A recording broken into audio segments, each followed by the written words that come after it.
Eu sou Soraya da Rosa Mendes, sou filha da Mariana da Rosa Mendes, sou filha do Jesus Leonardo, eu sou filha de Jesus, viu?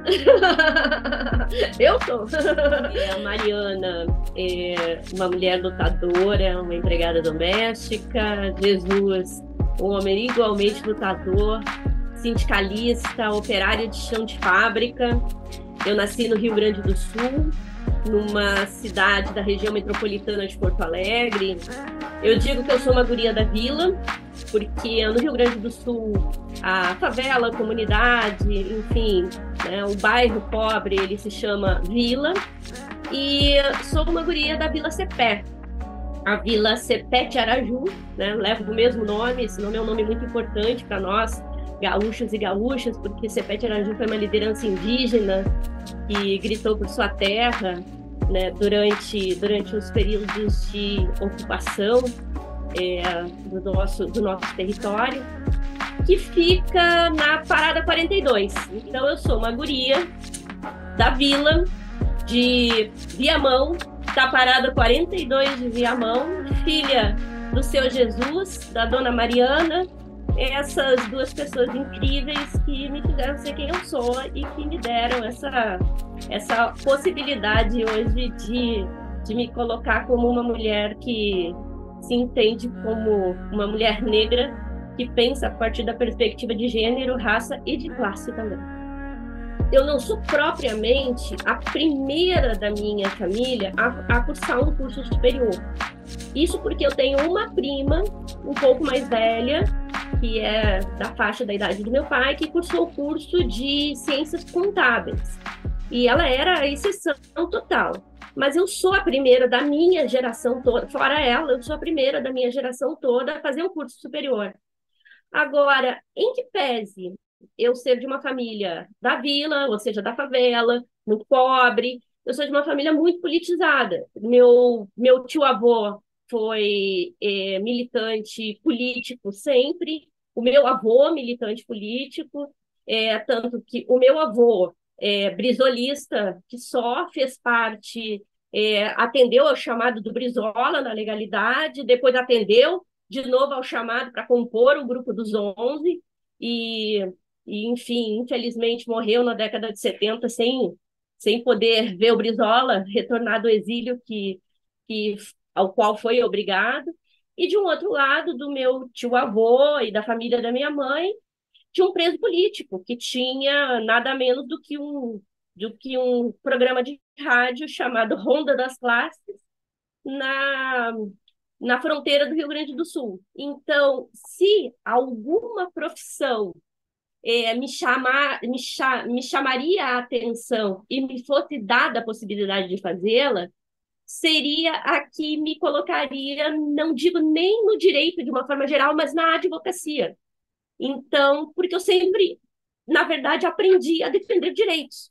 Tanto é que eu não fiz concurso público, eu sempre entendi, eu sou a advogada. Desde o dia que eu recebi a minha carteira da OAB, eu sou advogada. Porque o que eu faço da vida é defender direitos, porque o que a minha família faz é defender direitos. Eu sou a terceira geração de uma família que defende direitos.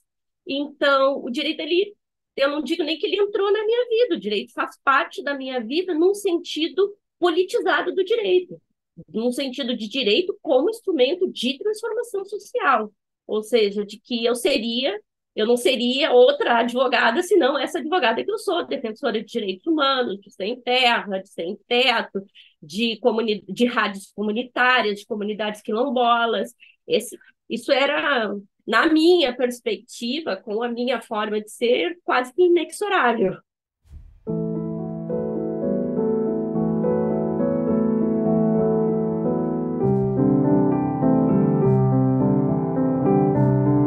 Só 27 anos, advogada. Eu tenho 27 anos de advocacia e de uma advocacia que começou antes ainda da minha formatura, porque a realização era tanta de ter essa advogada na família que eu fiz o exame de ordem ainda antes de me formar. Então, quando eu recebi a minha carteira, aliás, eu recebi o meu diploma, eu recebi a minha carteira da OAB junto do presidente da OAB na época, E os meus pais tinham feito um esforço tamanho para alugar uma salinha para mim, lá em Viamão. Então, isso alguns meses antes. Então, eu já estava uns 2, 3 meses ali meio que curiosa, já trabalhando. Então, era a vontade tamanha. E eu fui fazer vontade tamanha deles também, né, da família, de realizar esse sonho. Tem uma placa do lado de fora falando da nossa filha, a doutora Soraya. E de um outro lado também, aí sim, era a necessidade de trabalhar, porque meu pai e minha mãe fizeram um esforço muito grande para me manter na universidade, então era mais do que certo o seguinte: passou o dia 2 de janeiro de 1997, que é quando me formo, passou o dia 2 de janeiro, agora é trabalhar e dar uma folga para os velhos, né? E pelo contrário, né? Cuidar deles. Então, eu estou há 27 anos na advocacia e há 20 anos na docência. Não tem dúvida alguma de que o sistema judiciário brasileiro ele é excludente. Ele opera a partir de estruturas que são as estruturas que deram origem à sociedade e ao Estado brasileiro. A professora Marilena Chaui nos ensinou que a sociedade brasileira é uma sociedade profundamente autoritária, que se estabeleceu pela subjugação do outro, pela negação da humanidade do outro, e aqui está o que vem da nossa negritude, das raízes, né, que carregamos, e, por um outro lado, um Estado que se estrutura a partir da tomada das terras, dos territórios, uma forma de acumulação primitiva que aqueles que aportaram no Brasil adotaram como forma de acumulação da riqueza, ou seja, pela tomada dos territórios indígenas, que se dá pela subjugação ao extremo de corpos de homens e de mulheres negros vindos de África, e que se dá a partir do patriarcado que embarcou nas naves portuguesas e que também aqui aportou. Então, quando a gente está falando sobre isso, a gente está falando sobre classe, sobre raça e sobre gênero. O sistema de justiça brasileiro, como só ia acontecer, ele funciona a partir de uma desumanização de vários indivíduos, porque essa é a prática da sociedade, de uma sociedade autoritária, de uma sociedade que não reconhece o outro, de uma sociedade que as pesquisas mostram é refratária não só aos direitos e garantias das pessoas presas ou das pessoas acusadas de crime, mas é refratária a cotas nas universidades, é refratária a direitos para empregadas domésticas. Então, por quê? Porque tudo isso faz parte de um processo de dominação, de um processo de controle, de um processo de desumanização. E que, por um outro lado, tem como poder que é, dentro de si, essas três estruturas operando. Ele é patriarcal, ele é racista, e ele é, sim, fundado na manutenção da estabilização dos conflitos para a manutenção dos privilégios de classe. Então, um contexto como esse não é um contexto que seguramente mostra uma justiça de uma forma abstrata, mas que mostra uma justiça que, na realidade, se reflete nos dados que nós vemos do sistema carcerário brasileiro, que se reflete nas dificuldades que nós temos, que se compreenda o que significa violência contra uma mulher quando nós estamos discutindo, por exemplo, tese da legítima defesa da honra em pleno 2023, que se percebe quando nós temos dificuldades de que se entenda aquelas que são as demandas dos trabalhadores e das trabalhadoras pela manutenção do mínimo de dignidade no trabalho. Então, esse é o judiciário brasileiro. Num primeiro momento, é importante que a gente entenda que o feminismo, enquanto teoria, ele é uma teoria crítica. E ser uma teoria crítica pressupõe que nós reconheçamos que ele se dá com a análise do objeto em movimento. Ou seja, nós somos, enquanto feministas, aquelas que estão nas ruas reivindicando direitos. E isso faz com que o feminismo me impulsione a ter cada vez mais firme esse princípio ético que eu afirmava anteriormente, de que o direito é um instrumento de transformação social. Mas ele não é um instrumento de transformação social simplesmente porque eu quero. É porque, cientificamente, eu também consigo, a partir das balizas que foram trazidas a partir das referências que foram tão demonizadas nos últimos tempos, mas que são marxianas, de que nós temos, sim, a partir dali, a emergência de novos direitos e de reivindicação de novos direitos. Para quem não queira falar em marxismo, a gente pode falar de outros, pode falar de Ferraioli, a gente pode falar de uma escola de Frankfurt mais nova, com Habermas, enfim. O ponto é que estamos em movimento e estamos na rua. Por um outro lado, também esse é o ponto mais importante de ser ressaltado, é que, enquanto teoria, o feminismo apresenta referenciais que simplesmente colocam de cabeça para baixo a ciência. Ou seja, quando nós analisamos um determinado fenômeno sob uma perspectiva feminista, ressalto eu, uma teoria crítica feminista, nós, num primeiro momento, quebramos com a suposta objetividade. Ou seja, aquilo que dá um certo conforto, embora o direito tenha uma relação muito difícil com o que é ciência, né? Se é a ciência ou não é ciência, mas o fato é que dá um certo conforto se dizer objetivo e se dizer neutro. Isso aqui eu estou falando de um grande campo da ciência jurídica. A questão é que esta objetividade, ela esconde poderes opressores. Ela esconde, na verdade, a, a existência de valores que são valores que continuam perpetuando as estruturas que eu falava antes de gênero, raça e classe e continuam perpetuando uma subjugação do outro. Então, o que o feminismo faz enquanto ciência? Ele diz, a objetividade ela é relativa, ou melhor, ela é reflexiva, nos termos do que a professora Sandra Harding nos ensina, porque ela diz, não estamos aqui retirando os valores, o que nós estamos é demonstrando que valores, que são os valores anticapitalistas, antirracistas, antissexistas, estes valores importam no momento que você produz conhecimento.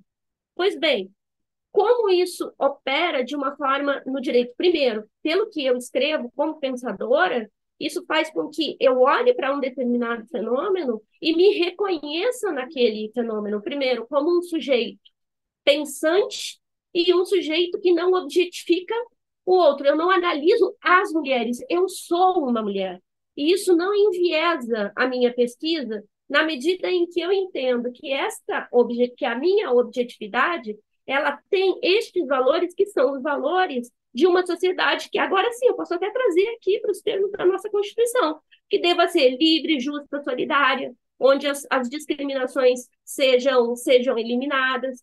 Enfim, quando nós tomamos a perspectiva feminista, é muito importante que se compreenda que isso não é o capricho de algumas mulheres. Algumas mulheres que são recalcitrantes em determinados temas, que não aceitam as posições de outros.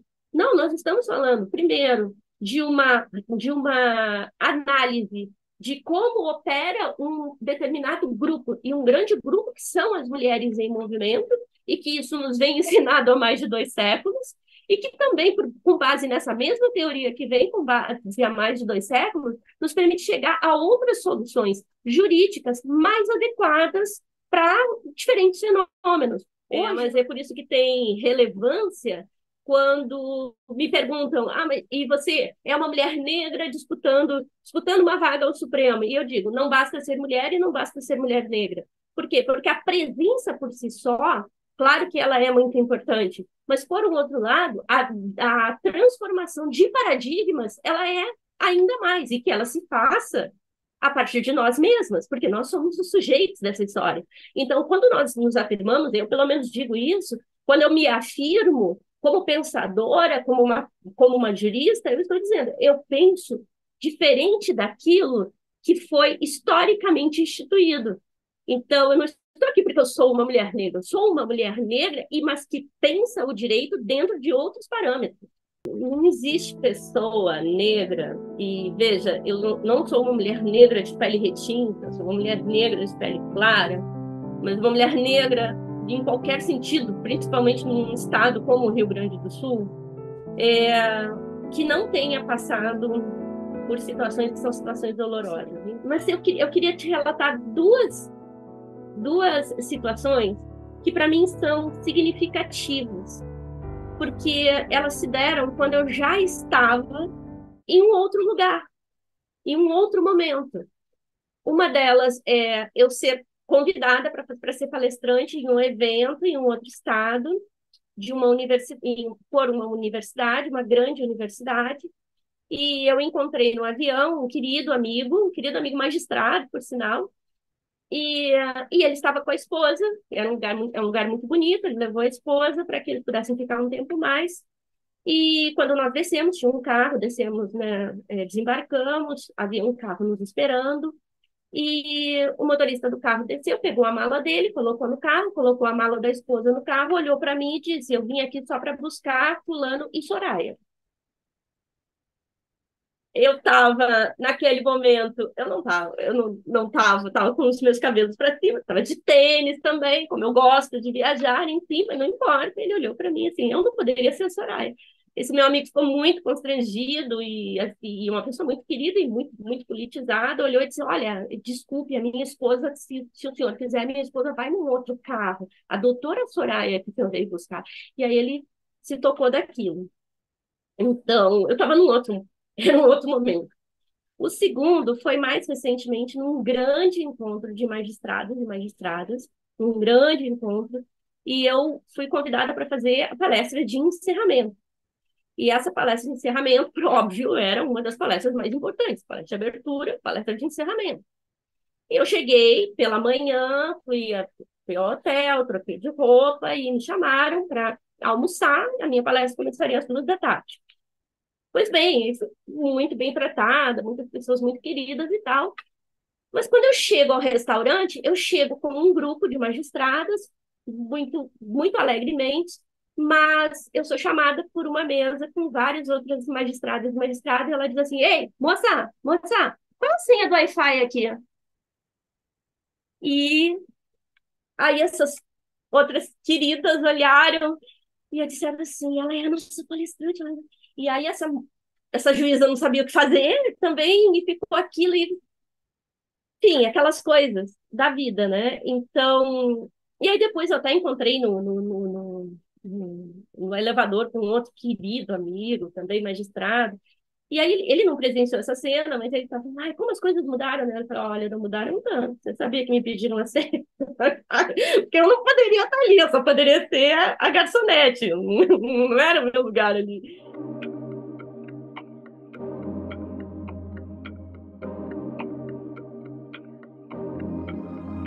Não se trata de ser quem eu sou por ser quem eu sou, mas é ser quem eu sou com o compromisso que eu tenho de fazer o ser quem eu sou a serviço de uma outra forma de construção do direito. Esse eu acho que é o ponto fundamental. E eu venho de uma bagagem muito sólida, científica, de uma teoria, como eu disse antes, de uma teoria crítica que pressupõe a utilização do direito como transformação social, e ao mesmo tempo de um Brasil profundo, que é um Brasil de racismo, que é um Brasil da pobreza, que é um Brasil que coloca as mulheres em subjugação. Eu nasci uma mulher negra, pobre, e, e isso significa necessariamente que colocar o meu conhecimento à disposição para uma outra perspectiva de direito é o que eu devo à sociedade brasileira, ao povo brasileiro, muito especialmente porque eu sou alguém que fiz mestrado, doutorado, pós-doutorado na Universidade Pública Brasileira. Então, eu sei o que eu devo ao povo brasileiro. Eu sou uma devedora do povo brasileiro. Se não fosse o povo brasileiro, se não fossem as políticas de inclusão, eu jamais estaria aqui pensando em uma cadeira no Supremo Tribunal Federal. E acho que é a primeira vez que nós temos a oportunidade de chegar sendo sujeitos do nosso próprio discurso. E o meu discurso ele é de gênero, raça e classe. E isso não o coloca em condição de subalternidade, de marginalidade em relação a nenhum outro discurso, porque tenho condições de defendê-lo cientificamente com quem quiser fazer esse debate.